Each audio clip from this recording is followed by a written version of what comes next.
Muito obrigado, Sr. Presidente, Srs. Membros do Governo. O interesse também aumenta ao longo desta nossa audição.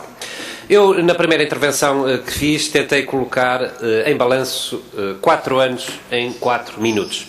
E todos os números que ali foram apresentados, da redução dos apoios sociais, do aumento do desemprego, da diminuição dos apoios ao nível do subsídio de desemprego e subsídio social de desemprego, do aumento da pobreza, seja infantil, seja das famílias, dos cortes de complemento de solidariedade para idosos, do rendimento social de inserção, tudo foi apresentado e nada foi desmentido, como aliás não poderia ser, por parte do Sr. Ministro.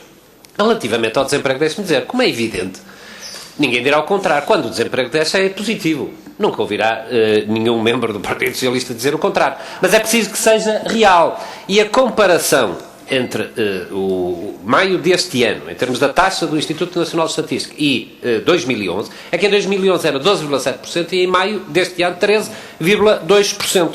E isto sem, digamos, contar com todos os outros cidadãos portugueses que têm de se acrescentar e que atiram o número absoluto para mais de 1.200.000 portugueses. E estamos a falar dos ocupados, estamos a falar dos inativos disponíveis, estamos a falar naturalmente dos desempregados registados e estamos a falar da imigração. 480.000 portugueses que saíram nestes últimos anos de Portugal. E já agora gostava, eu aqui há 2 ou 3 semanas estive numa outra comissão com o Sr. Ministro Poiás Maduro, que relativamente à imigração, enfim, foi dizer que eram pessoas, na maioria dos casos, que iam para se valorizar. Até deu o caso dos programas Erasmus, que iam estudar quase como se fosse um passeio. Isto é, as pessoas que, os portugueses que imigraram, foram não por necessidade imperiosa, mas porque, enfim, foram para países aprender e estudar. Sendo certo que há desse tipo de português, e bem, isso é positivo, é uma minoria, absoluta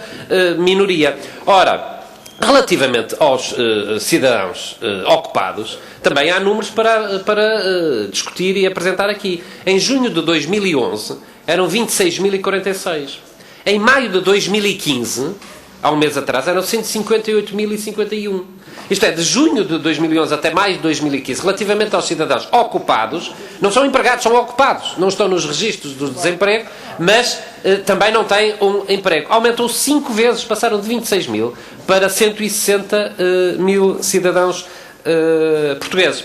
Relativamente, e de uma forma muito breve, que eu estou de acordo que não deve haver uma questão de casos, mas isto não é uma questão de casos. Tem a ver com os dirigentes e a nomeação de dirigente. Como sabem, é importante que os portugueses percebam o que é que aconteceu nos últimos anos relativamente à nomeação de dirigentes de topo na administração pública, nomeadamente na área da segurança social.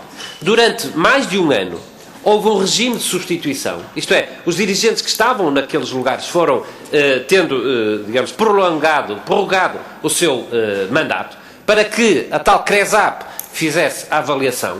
E veja-se só esta questão, enfim, como diria a questão das bruxas, das coincidências, mas que há coincidências, há.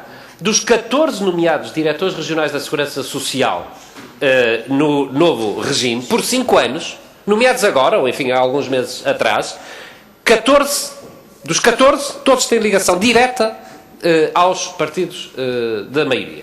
11 do PSD, 3 do CDS-PP. Enfim, creio que o equilíbrio até desse ponto de vista está feito ao pormenor. Agora, não é por coincidência. É que houve uma passagem pela CRESAP e, no final, os portugueses sabem é que os dirigentes são exatamente os mesmos. É que dos 14, só um é que não tinha estado anteriormente nas suas funções. Bom, mas eu queria deixar aqui 3 questões.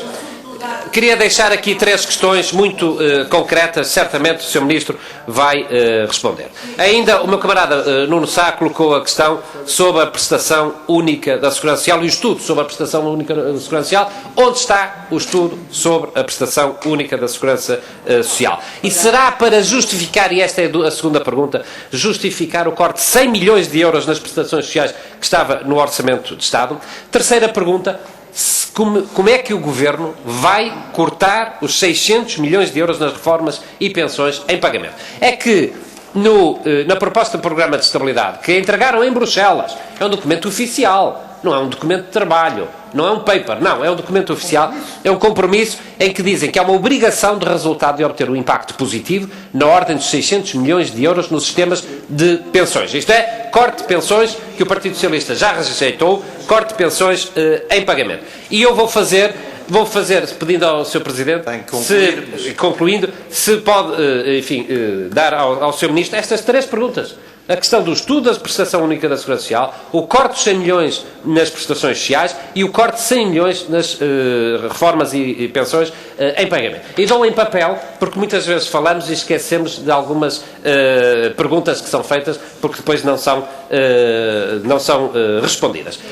Eu sei, e termino, enfim, é a última intervenção, que o Governo, enfim, já anda pelo país em campanha, já não governa, já andam em inaugurações, lançamentos, em anúncios, em festas e feiras, e creio que já só se reúnem à quinta-feira em Lisboa, para proceder às privatizações ou concessões de transportes públicos. Tudo isto em final de mandato, à pressa, creio, um fim de mandato triste, que o Sr. Ministro, pela consideração que tem, o Sr. Ministro não merecia, mas também fez por isso. Muito obrigado.